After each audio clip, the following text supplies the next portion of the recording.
Hello everybody, I am the chess strategist and welcome back to another episode of our rapid speedrun. Today we are going to be playing another 10 plus 5 rapid game. And in our last game we played white pieces and we had an Alpine Sicilian. And we quickly saw that the Alpine Sicilian is a deadly weapon that you can against this defense. And we were able to score a quick win over our opponent. And today I'm looking to do something similar. I'm looking to show you guys a new opening.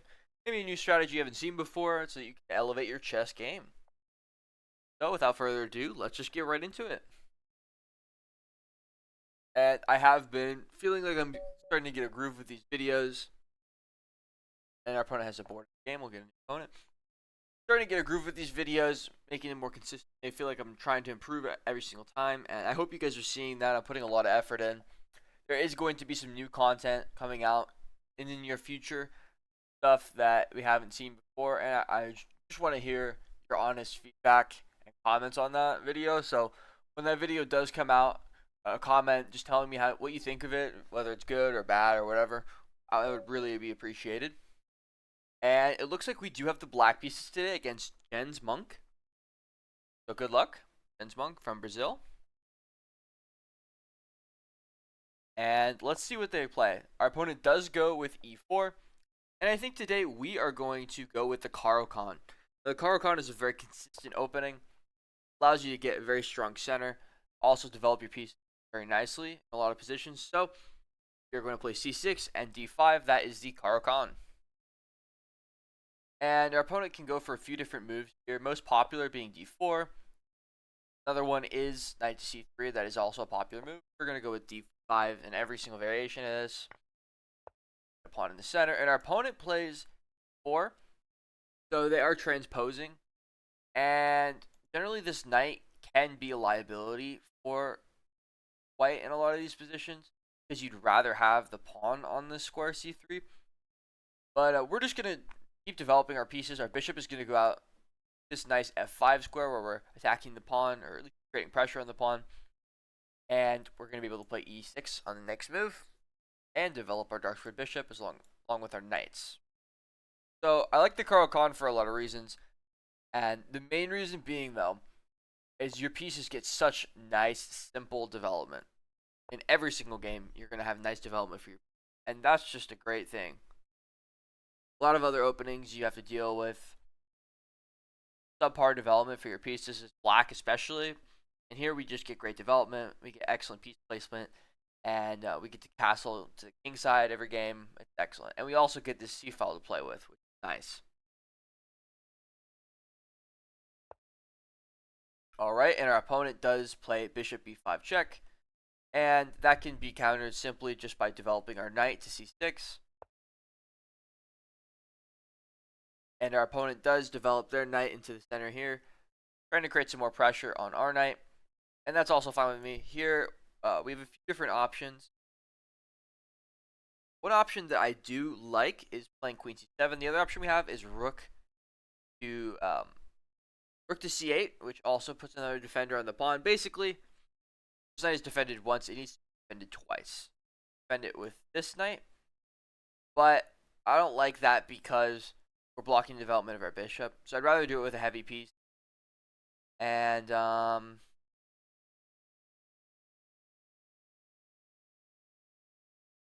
I like queen to c7 a little bit better, and I'll explain why. The main reason is after takes, bishop can drop here and attack a rook if it was on c8, and that's kind of an annoying place for the bishop to be. Don't really want to have to deal with that.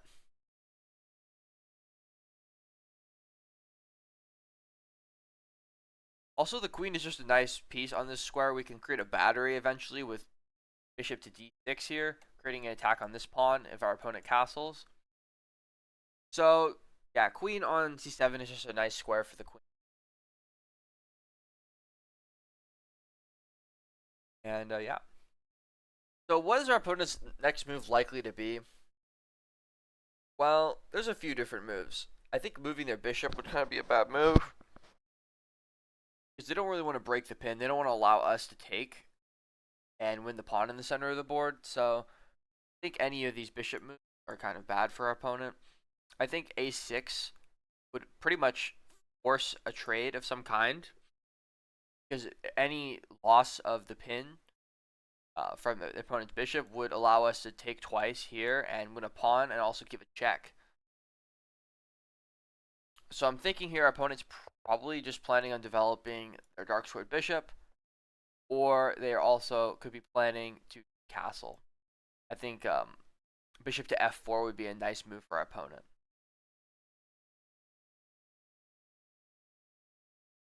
And we would likely counter that move with bishop to d6.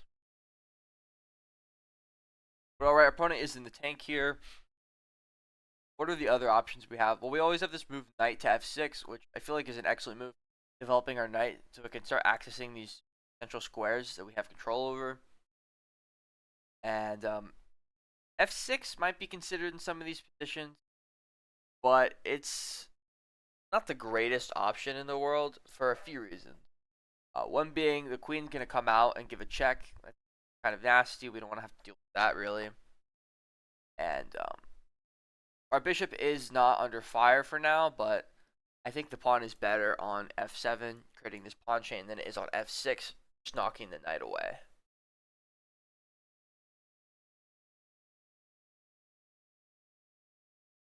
So yeah, our opponent is really taking their time here. And this sometimes happens. I like to think of chess very conceptually on my opponent's turn and think of it very concretely my turn. What does that mean? Well, conceptually, we're talking about moves that we might play, moves that would be good, or ideas that would be good to think about in the position. And concretely, is we analyze the position in front of us and we try to figure out, calculate variations and figure out what the actual best move is. Here we've opponent's castled, and what is our actual best move? Well, one move that I really like is a6, because it forces our opponent to make some sort of decision. A decision that's likely to win us a tempo at some point. I'm going to play this a6 move without thinking too much. Bishop a4 is really not a great move because we can play b5 and force our opponent to give up a piece or a pawn at least. And alright, and we do see bishop a4. So we're going to go ahead with our plan here.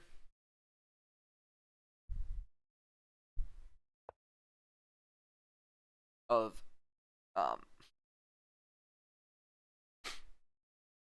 go ahead with our plan of playing b5, and our opponent can simplify, but not in the way that's good. And here we go. So they decided to drop their bishop back, and here we are going to be able to win a pawn in the center of the board.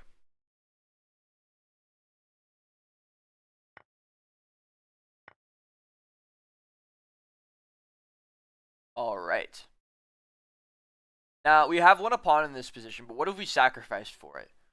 Well, our opponent is much better developed than we are. That's for a few reasons. First of all, they're castled.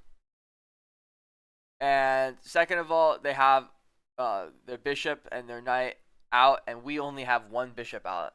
And our queen is developed in a place where our opponent can win a tempo. So here our opponent is likely to play a move like rook to e1, gaining a tempo. And our opponent has left the game. So, yeah, I'm not sure if our opponent is going to come back. We will see. But let's talk about, again, on our opponent's turn, we're going to talk about the game conceptually. So I say the most likely move is rook to e1, or some sort of development for this bishop. Maybe bishop to e3. Seem like good options for our opponent. For us, our plan is going to be simple. We're going to develop our knight. We're going to move our queen away if our opponent attacks it. And we're also going to try to develop our bishop. If our opponent doesn't play rook e1 here, we can actually play this immediate move, bishop d6. Bishop d6 is a nice move because it immediately threatens checkmate. And that's a threat our opponent will have to respond to immediately. And here we go. Opponent plays queen to f3, and so we can win a tempo with this really nice move. Bishop d6, immediately creating a checkmate threat that our opponent must respond to.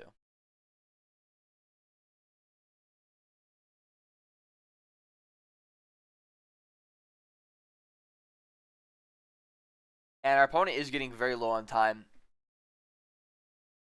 So if this game gets really low, I might actually give them some time so that we can have a better game. But anyways,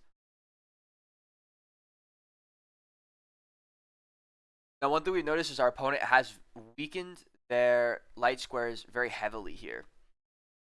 They've played this move 3, which is kind of, it's not necessary, but it was a strong move that they could play to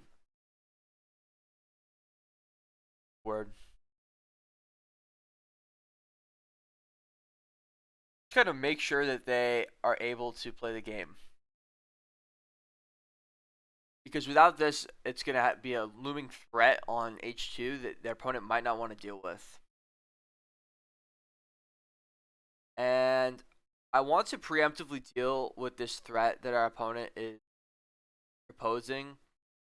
And that threat that I'm a little bit concerned about is the idea of bishop f4, creating an attack on this bishop where our queen has to move out of the way. And if we can't move out of the way with tempo, we're really kind of shooting ourselves in the foot. Let's see here.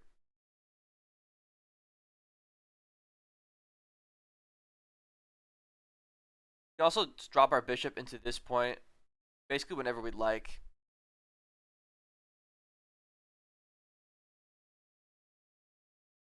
And you know what? I'm going to do something like that. First thing I'm going to do, though, I want to drop our queen back. Our queen is going to be nice on this square here. And we could propose a queen trade with this nice move, bishop to h3. A bishop to h3 is a great move for a few reasons. First of all, it'll expose our opponent's weakened queen, and it will basically force them to make a queen trade if they want to save their rook. This queen is undefended. It has to be defended or traded for them to be able to defend their rook. And we're going to be attacking the rook with the next move. So we saw this move, and we're going to play it now. Bishop h3. And notice, bishop h3, when we play it, we're going to be attacking their rook, threatening to win the exchange, and we're also threatening to win their queen. Our opponent likely will trade queens, we'll take back, and then they'll move their rook to whatever square. But we will still have our nice bishop controlling this diagonal. We're going to play this move right now. And our opponent very quickly responds with moving their rook over, but they fail to notice the ulterior threat, and we get a quick win. Because on this move, we would be able to capture the queen, and it would be a, basically unstoppable checkmate after that. There's no way to defend this square, so if any of you guys are confused as to why our opponent resigned immediately here, it is for a simple reason that we are going to play queen takes f3 on this move, and our opponent is going to have to sacrifice a lot of material. Basically, bishop takes d5 is the only move that staves off checkmate. And this is a hard move to see, especially if you're new in chess, because you don't see the pin. But yeah, this is leading to very devastating. We're still winning, even though our opponent does get to win back a pawn, or at least change with this rook. So, yeah, this is a game that was very simple. Had a very simple, small advantage, and very quickly it became something absolutely deadly that our opponent had to reckon with.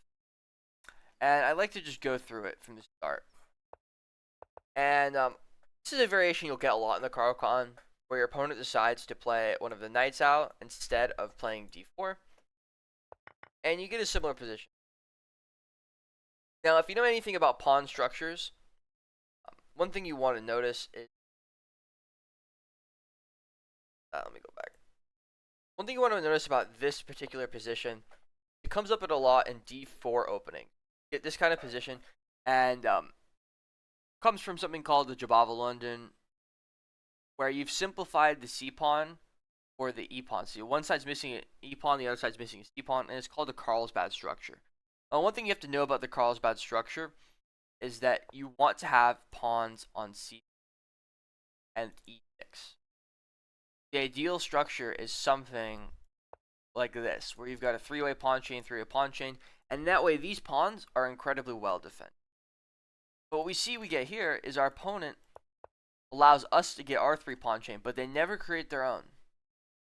And what this does is it creates ideas of winning this pawn and putting pressure on it and meeting for us. So we have an idea and we have a weak attack, and our opponent doesn't really have a weakness attack. Our pawns are all very safe. Our bishop is a nice strong piece, and we're able to create ideas very quickly here. And we notice a lot of the ideas of basically, hey, this pawn is weak, or it's only defending this knight once, and we're able to win a pawn basically.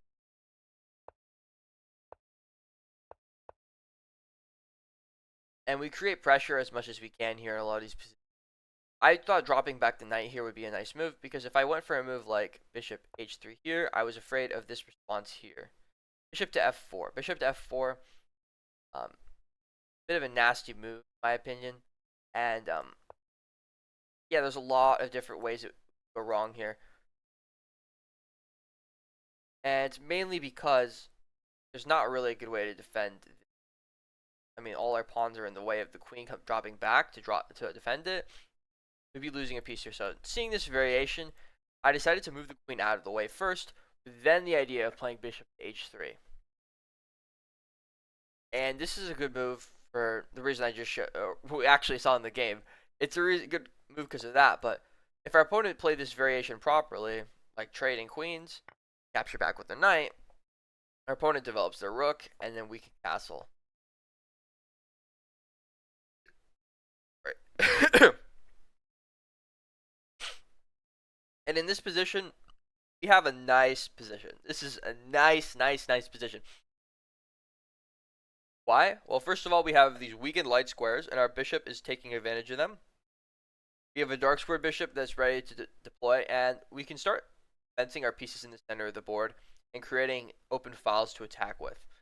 So an interesting move in this kind of position, say our opponent develops the rook, you could play a move like b4, knocking this knight to a worse post. So the knight doesn't have very many squares to go to. All of them are worse. I would say this square is not available. This square is not available.